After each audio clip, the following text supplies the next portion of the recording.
pour une nuit ou pour la vie. L'émission de télé qui juge en fonction de la tenue vestimentaire. Cette émission de télé en dit long sur la société. Que pensent les deux? Nos tenues, alors que l'on prend du temps pour s'apprêter avant un rencard, il ne leur faudrait qu'une poignée de secondes pour se faire un avis sur nous. Un jugement basé sur jupe trop courte ou trop longue, un haut trop décolleté ou pas assez. Une émission de télé américaine sur a mené une drôle d'expérience pour savoir ce que la gent masculine voit vraiment à travers les vêtements d'une femme.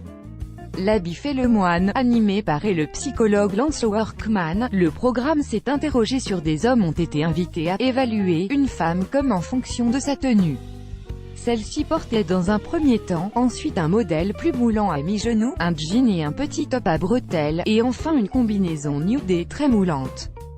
Découvrez tous ces looks ci-dessous. BBC. Résultat, moins ne veut pas dire plus. Plus une femme montre des parties de son corps, moins les sujets la voyaient comme une partenaire sur le long terme. L'adage « l'habit ne pas fait le moine » ne convainc toujours pas. Qui dit tenue courte, dit relation courte. Lorsque le modèle s'est montré dans le body au décolleté plongeant et dos échancré, les réactions ne se font pas fait attendre. Je pense que si elle est habillée de cette façon, c'est qu'elle aimerait probablement avoir l'attention sur elle, déclare l'un des participants. Lorsque l'animatrice fait remarquer qu'elle peut tout simplement être sûre d'elle et aimer sa silhouette, on lui répond, elle semble avoir confiance en elle et sa tenue, et évidemment, je dirais qu'elle a l'air sympa.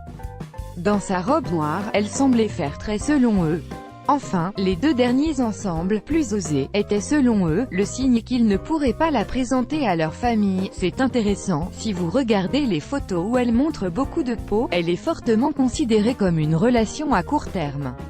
Il est clair que plus elle est couverte, plus elle a de chances de rencontrer les parents de son petit ami, constate le professeur Workman. L'expert en profite pour rappeler une étude menée par l'université de Leeds, selon laquelle, si une femme montre 40% de sa peau, elle est appréciée. Au-delà, c'est trop, les femmes montrent leur chair pour prouver leur fertilité, pour attirer le regard, pour se sentir belle et pour elles-mêmes. Une femme s'apprête pour bien des raisons. Toutefois, le programme en révèle une des plus surprenantes. Dans l'histoire de l'évolution, nous étions tous en compétition pour transmettre nos gènes aux générations futures, et cela pouvait modifier notre comportement reproductif ou notre choix de partenaire. Par exemple, les femmes ont tendance à montrer un peu de chair pour prouver qu'elles sont fertiles. Les femmes ont une période de fécondité limitée par rapport aux hommes. Les hommes peuvent se reproduire jusque dans la vieillesse, et parfois cela arrive. Les femmes doivent montrer qu'elles sont jeunes, ce qui est en corrélation avec la fécondité. Alors que les hommes, eux, vont plus montrer leur statut, explique le professeur Workman. Un comportement bien souvent inconscient qui remonte à la règle empirique. Elle conclut, cette méthode a fonctionné pour nos ancêtres.